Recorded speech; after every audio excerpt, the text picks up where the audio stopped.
Mesdames, Messieurs, bonjour et bienvenue dans cette édition du journal. Voici le sommaire. 20 septembre 2021, c'est la rentrée des classes au Bénin. Tous les établissements scolaires publics et privés ont ouvert leurs portes depuis hier pour le compte de la rentrée académique 2021-2022. Enseignants et élèves reprennent le chemin des classes.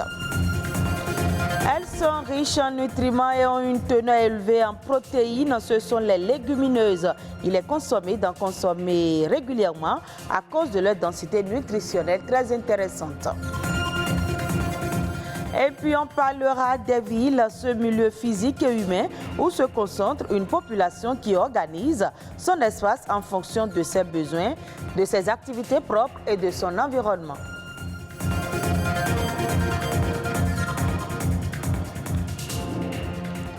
Aujourd'hui, 21 septembre, c'est la journée internationale de la paix. L'Assemblée générale des Nations unies a consacré cette journée au renforcement des idéaux de paix, tant au sein des nations et des peuples qu'entre ceux-ci. Elle est dédiée à un monde sans guerre qui doit se manifester par un cessez-le-feu dans les zones de combat. Elle est observée dans de nombreux pays depuis sa création en 1981.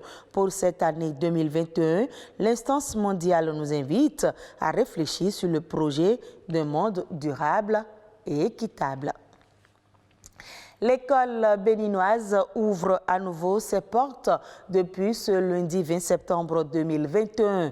Les établissements publics et privés des enseignements maternels, primaires, secondaires, générales, techniques et de la formation professionnelle reprennent les activités académiques.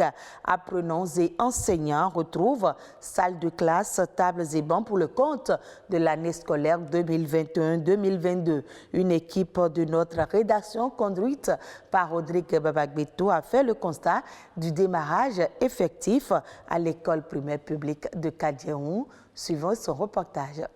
Pour ce premier jour de la rentrée scolaire, le complexe scolaire de Kadjehoun a bel et bien ouvert ses portes aux apprenants et maîtres qui retrouvent le chemin des classes. Très tôt le matin, les portes sont ouvertes. On a reçu les parents qui sont venus inscrire, les anciens qui ont regagné leur classe. Cette directrice est commise à plusieurs tâches ce premier jour. Elle reçoit l'inscription des enfants et s'assure du port de l'uniforme par les apprenants. Certains parmi eux viennent sans l'uniforme kaki. On leur parle, on dit arrivez à la maison à midi, revenez avec le kaki.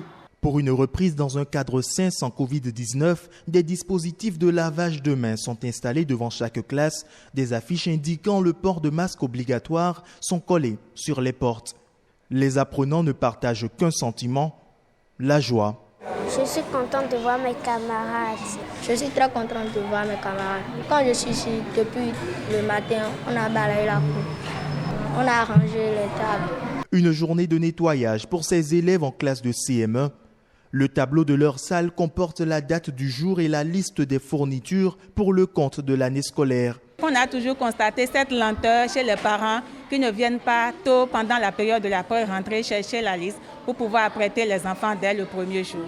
On les a donné jusqu'à mercredi. Au plus tard le jeudi, ils doivent apprêter tout. En attendant, ce parent d'élève s'entretient avec ses enfants. Pour Antoine, déposer ses enfants à l'école n'est pas suffisant pour le premier jour. Il les rejoint lors de la récréation.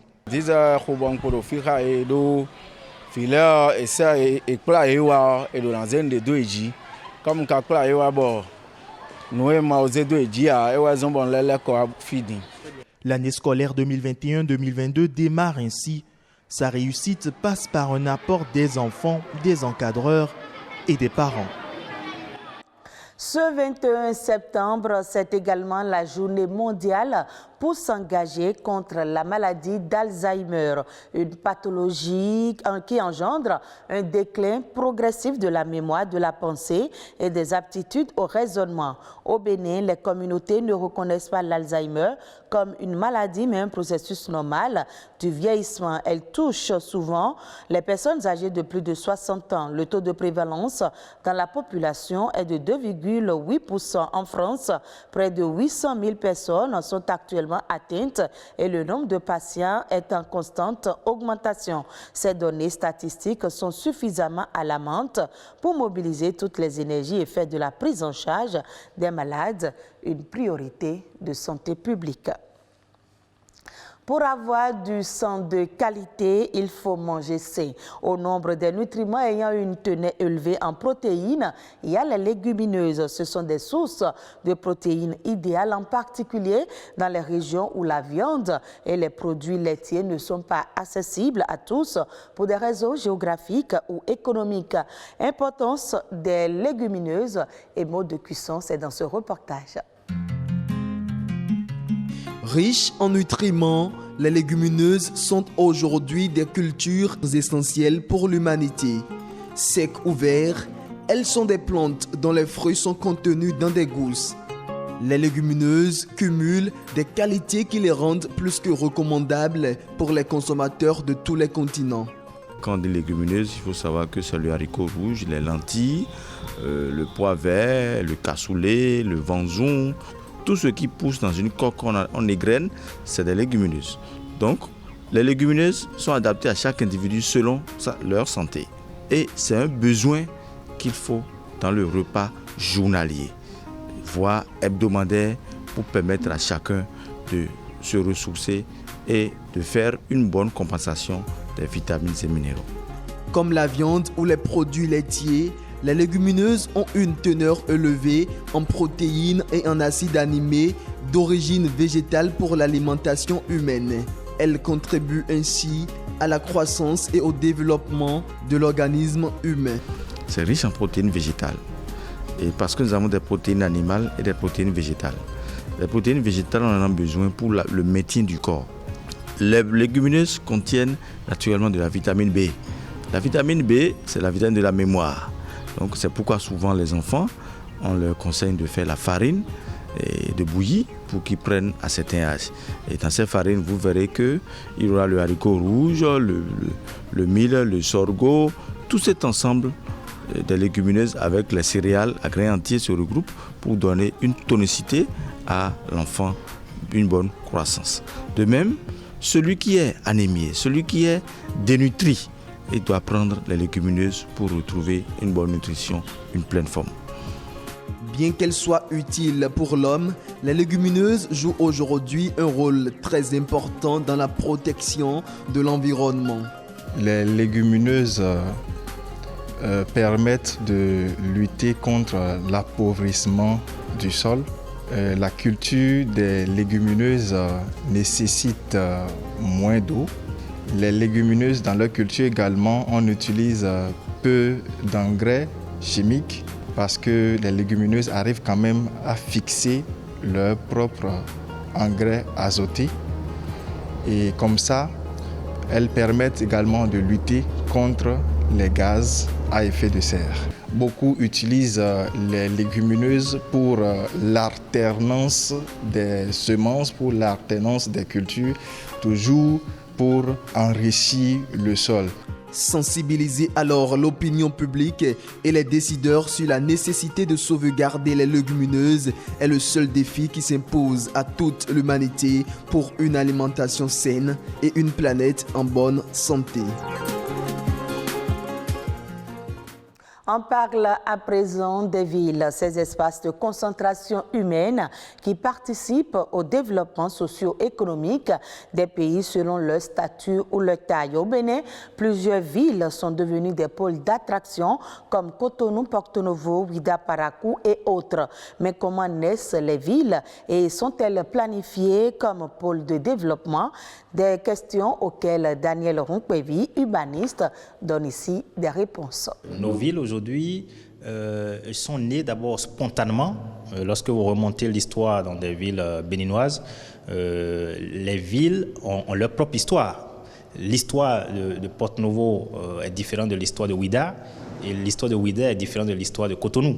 D'accord ? Je prends le seul exemple de Cotonou pour dire la ville de Cotonou est partie du WAF, qui a été l'embryon du port autonome de Cotonou. Donc le besoin de débarquement des colons qui cherchaient où débarquer pour pouvoir s'approvisionner en matières premières.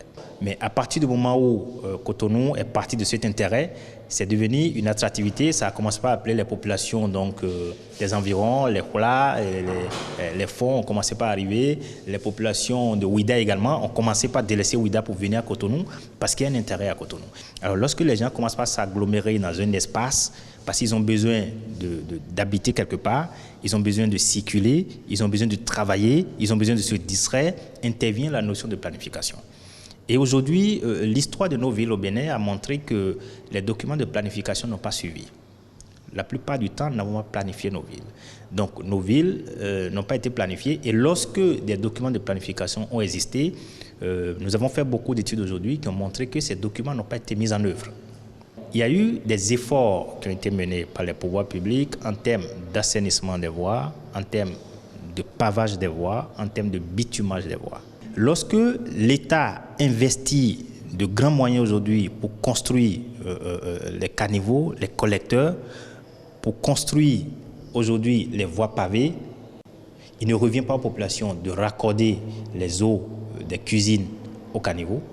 Il ne revient pas aux populations de prendre les ordures des maisons et aller les jeter sur les routes qui ont été pavées, qui ont été aménagées par l'État.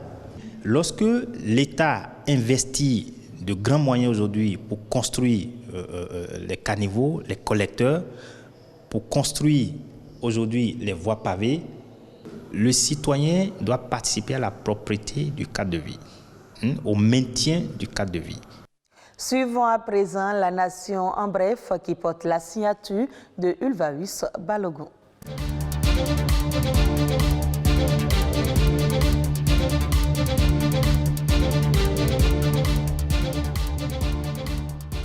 Le budget prévisionnel gestion 2022 de l'Assemblée nationale a connu une hausse de près de 12% par rapport à l'année dernière.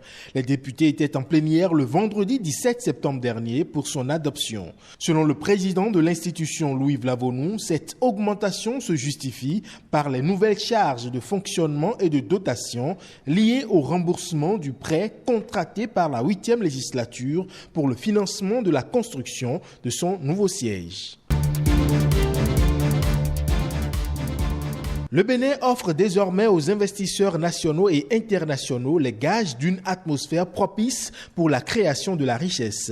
Après 8 mois de négociations, WebHelp, le numéro 2 mondial dans le secteur de la relation client, a décidé de s'installer au Bénin. L'agence de promotion des investissements et des exportations APIES et l'entreprise WebHelp ont signé vendredi 17 septembre dernier un protocole d'accord. Avec son installation au Bénin, cette entreprise entend procéder au recrutement immédiat d'au moins 500 jeunes diplômés de Bac+2 à Bac+5. L'entreprise entend également procéder à plus de 2000 recrutements d'ici les 5 prochaines années.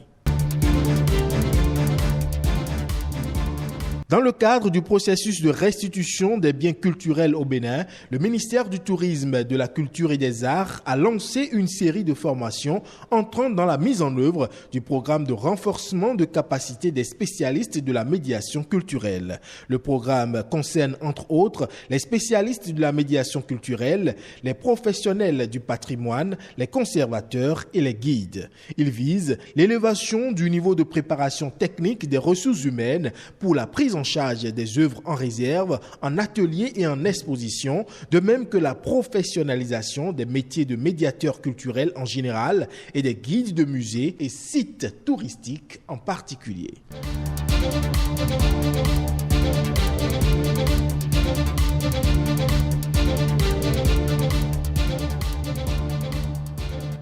Hors du Bénin, bientôt un centre de transfert de technologie pour les vaccins à ARNM en Afrique. Depuis juin 2021, d'éminents acteurs du domaine de la santé en Afrique travaillent de concert avec l'OMS pour monter un centre de transfert de technologie sur le continent. Et ils veulent par là se donner les moyens de fabriquer localement des vaccins à ARNM pour faire face aux défis sanitaires des prochaines années. Le centre entièrement équipé formera ensuite les fabricants d'Afrique aux techniques de conception, tandis que les partenaires de l'OMS vont assurer le contrôle qualité et la délivrance des licences requises.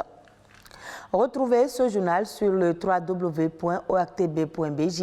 Merci de nous avoir suivis. Rendez-vous à 19h45 pour d'autres informations.